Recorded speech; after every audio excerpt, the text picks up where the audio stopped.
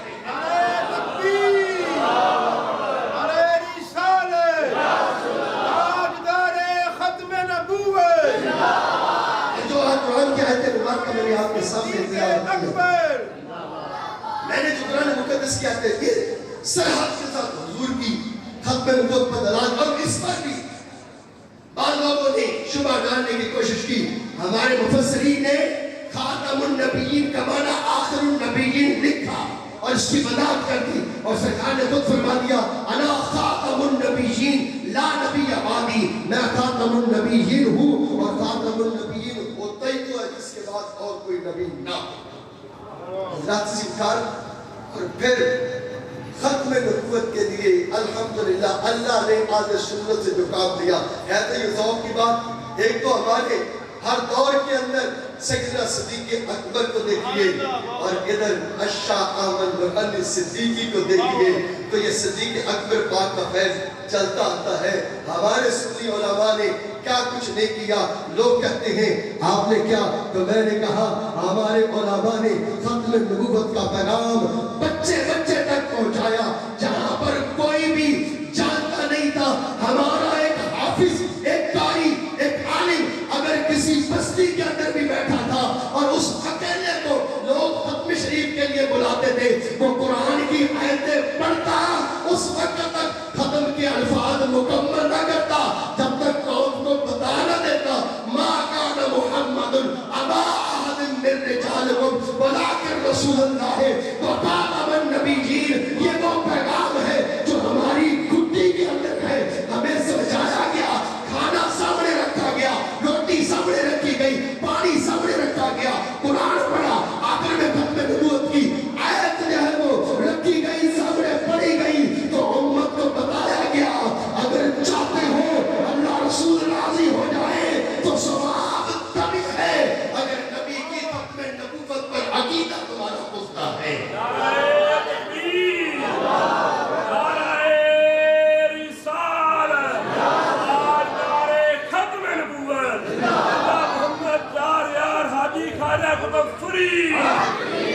قرآن مقدس کی اب وقت کتابوں میں زیادہ گنجائش نہیں. مجھے حضرت نے جو فرمایا کہ جیسے ہی وہ ٹائم پورا ہوگا میں اپنی بات کو ختم کر لوں. اب ایک حدیث پاک عرض کرتا ہوں جو حضور کی ختم نبوت پر بڑی خوبصورت انداز میں خود آقا نے اپنی مثال ارشاد فرمائی. میرا آقا فرماتے ہیں میری مثال اور مجھ سے جو پہلے انبیاء آئے ان کی مثال اس طرح ہے جیسے کسی نے ایک محل بنایا اس کو بڑا سونا بنایا فآسن اور اجمل اس کو خوبصورت سجایا. اب لوگ آتے ہیں اب وہ بن گیا. حضور فرماتے ہیں اس کے ایک کونے میں ایک اینٹ کی جگہ خالی ہے چھوڑ. حدیث سے پاک سادہ سے دفعہ میں آپ کے سامنے عرض ہے. لوگ آتے ہیں اور اس کی خوبصورتی اس کے حسن کو دیکھ کر لوگ تعجب کرتے ہیں اتنا خوبصورت ہے، پھر لوگوں کی نظر پڑتی ہے اس اینٹ کی جگہ پر تو وہ پوچھتے ہیں کہ اینٹ کیوں نہیں لگائی، اور پھر سرکار نے فرمایا میں ہی وہ اینٹ ہوں، میں ہی وہ اینٹ ہوں۔ اب ذرا اس کو کھول کے یوں کر لیتے ہیں، اللہ نے نبوت کا ایک محل بنایا جس کو تعمیر کرتے وقت میرے مالک نے مخلوق میں سے بہترین مخلوق انبیاء کو چنا۔ جب اینٹ نبی تو کہیں پہ جناب آدم کو رکھا، کہیں پہ جناب نوح کو رکھا، کہیں پہ جناب شیس کو رکھا، کہیں پہ جناب یعقوب کو رکھا، کہیں پہ جناب ابراہیم کو رکھا، کہیں پہ جناب اسماعیل کو رکھا، کہیں پہ جناب اسحاق کو رکھا، کہیں پہ جناب یعقوب کو رکھا، کہیں پہ جناب سیدنا یوسف کو رکھا، اور کہیں پہ داؤد نظر آئے، کہیں پہ سلیمان نظر آئے، کہیں پہ یونس نظر آئے، اور کہیں پہ موسیٰ، اور کہیں پہ عیسیٰ۔ یہ سلسلہ چلتا رہا، آدم سے لے کر عیسیٰ تک پیغمبر آتے رہے، اینٹیں لگتی رہی۔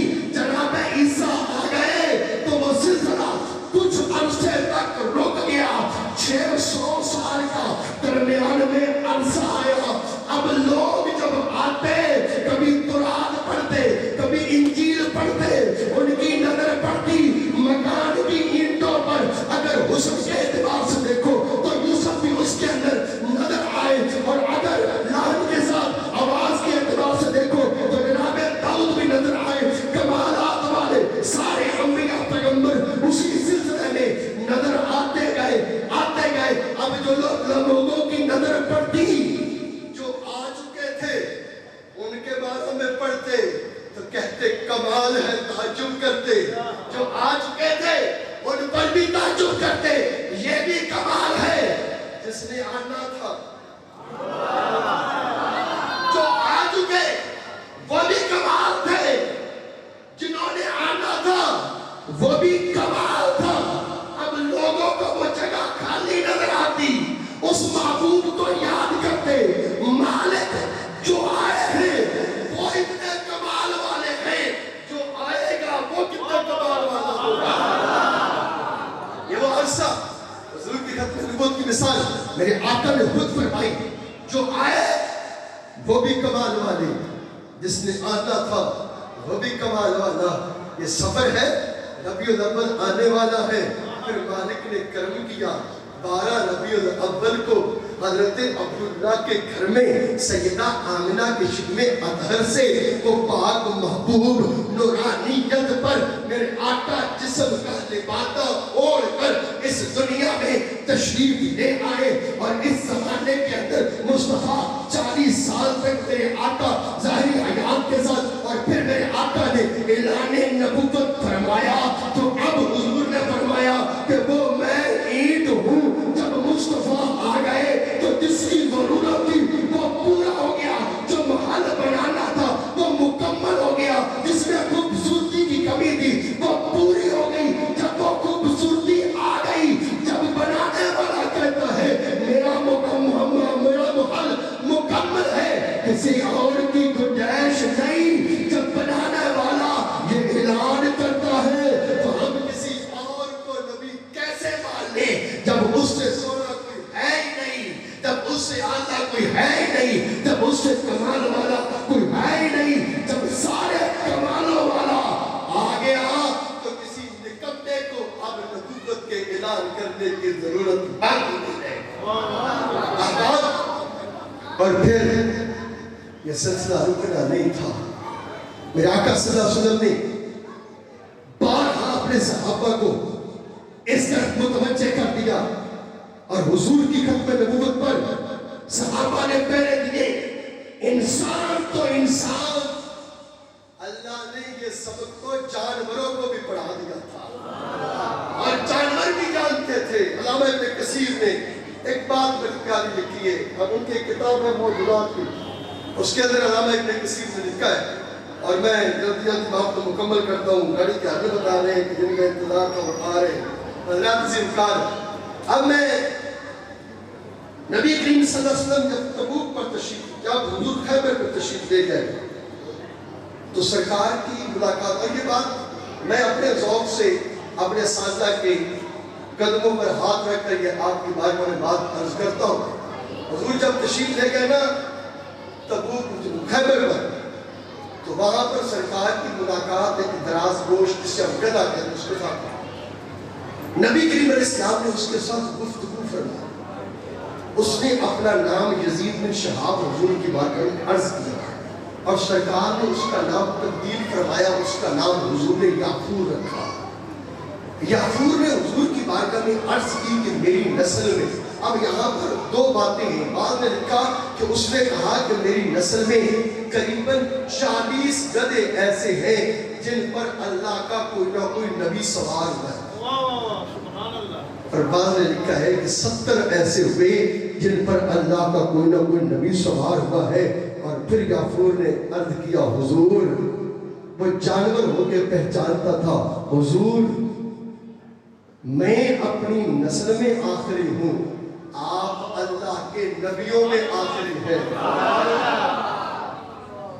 میں اپنی نسل میں آخری اور آپ اللہ کے نبیوں میں آخری. میرے مصطفیٰ کو پسند آ گیا. اس نے عرض کیا حضور میں یہودی کی ملکیت ہوں. اس نے بڑی مرتبہ کوشش کی ہے کہ میرے اوپر سواری کرے. میں نے اسے آج تک اپنی قبر پہ بیٹھنے نہیں دیا کیونکہ وہ انتظار کسی اور کا کرتا تھا. حضور یافور کو اپنے ساتھ لے آئے مدینے.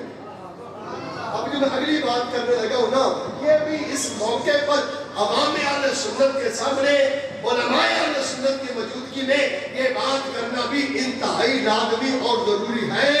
کیونکہ سنی کا جو عقیدہ تھا یہ تو بڑا پکا اور بڑا زبردست، اور ہمارے یہاں بھی کچھ ایسے پیدا ہو گئے جب تنقید پہ آئے تو حضور کے صحابہ پہ تنقید کرنے لگے. میں عرض کرتا ہوں یافور آ گیا حضور کے ساتھ.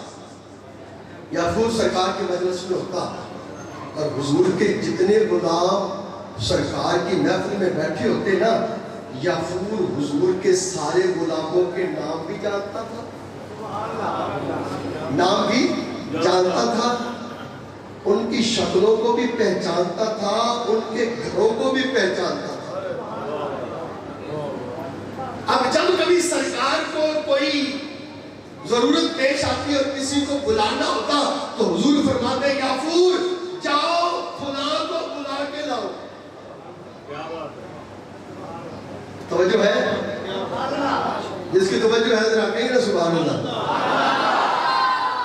یافور کو حضور حکم دیتے ہیں یافور جاؤ فلاں کو بلا کے لاؤ. یافور جاتا چوک میں، گلی کے نکر پر موڑ مڑتا جہاں پہ صحابی کا گھر ہوتا، یافور وہاں پہ پہنچ جاتا اور جا کر یافور صحابی کے دروازے پر اپنے سر سے ٹکر مارتا، اپنے سر سے دروازہ کھٹکھٹاتا. صحابی باہر نکلتا، یافور کو دیکھتا تو سمجھ تو جاتا کہ یافور آیا ہے، مصطفیٰ نے بلایا ہوگا. یافور آیا ہے، مصطفیٰ نے بلایا ہوگا. اب ذرا اس بات کو سمجھیے، میں جو استاد جی میں جو اس بات سے سمجھا ہوں، میں یہ سمجھا ہوں کہ جو گدھا ہے نا اس کی فطرت میں ٹکریں مارنا نہیں ہے. جو جانور ٹکر سے کام لیتے ہیں اللہ نے ان کو سینگ دیے. اب جب ان کو حفاظت کی ضرورت ہوتی ہے تو یہ گدھے کی فطرت میں ٹکر مارنا نہیں. گدھا جو ٹکر والا کام ہے وہ اپنی ٹانگ سے لیتا ہے. ایسا ہے کہ نہیں؟ نہیں تجربات کے بعد جا کے چیک کر لیں. اب جو گدھا ہے وہ اپنا کام ٹانگ سے لیتا ہے. اب چاہیے تو یہ پنجابی میں کہنا ہونا کہ کھڑکاؤں کھڑکون والا کام لتا نہ کرتا سی.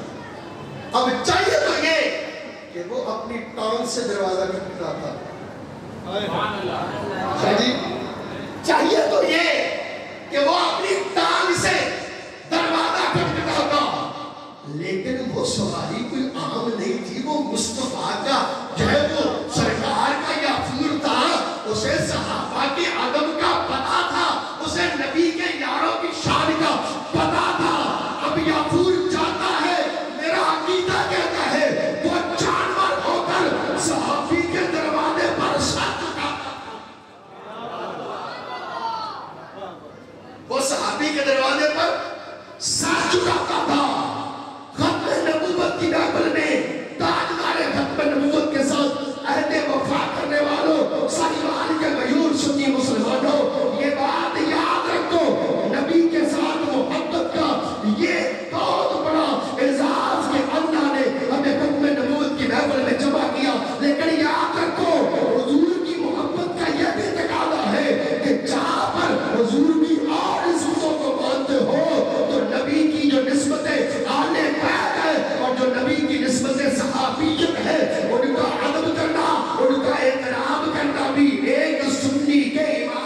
حصہ ہے۔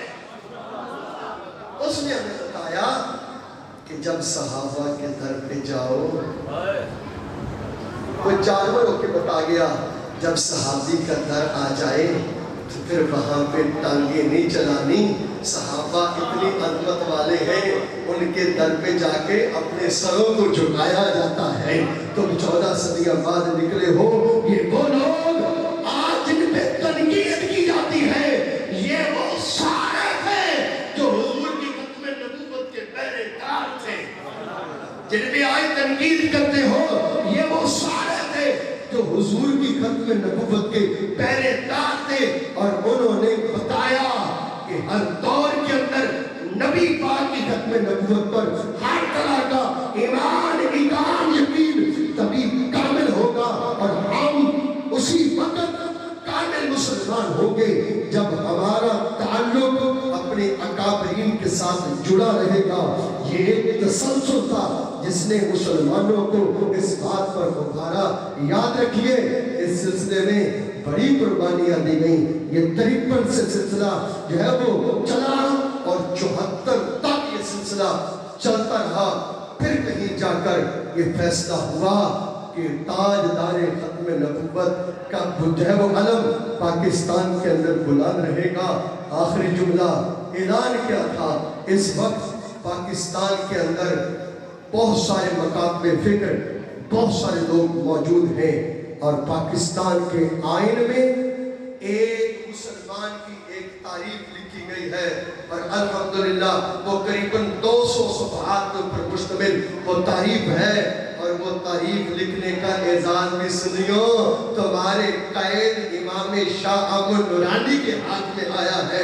انہوں نے لکھا، اب جو اس کو مانے گا وہی مسلمان ہوگا۔ اب جو اس آئین کو مانتا ہے، ہمیں یہ بتا دیا گیا، صدیق اکبر کی اس کبینہ سے لے کر 74 کی کبینہ تک مسلمانوں کے اس تسلسل نے ہمیں بتا دیا، پاکستان کے اندر تم اپنے نظریات، اپنی افکار، اپنی سوچ کے مطابق رہ سکتے ہو، ہم تمہیں کچھ نہیں کہیں گے، لیکن جو نبی کی ختم نبوت پر ڈاکہ ڈالے گا، ہر کسی کو رہنے کی اجازت ہے، لیکن جو نبی کی ختم نبوت کا غدار ہوگا، اس کے لیے پاکستان میں کوئی گنجائش موجود نہیں ہے۔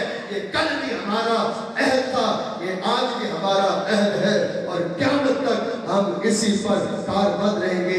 اللہ ہم سب کا حامی ہو، ناصر ہو، کارساز ہو، اور اللہ تعالیٰ میرے ان احباب کو برکتوں کے ساتھ نوازے جنہوں نے اس خوبصورت بزم کو سجایا۔ وصلی اللہ تعالیٰ علی حبیب محمد وآلہ وسلم۔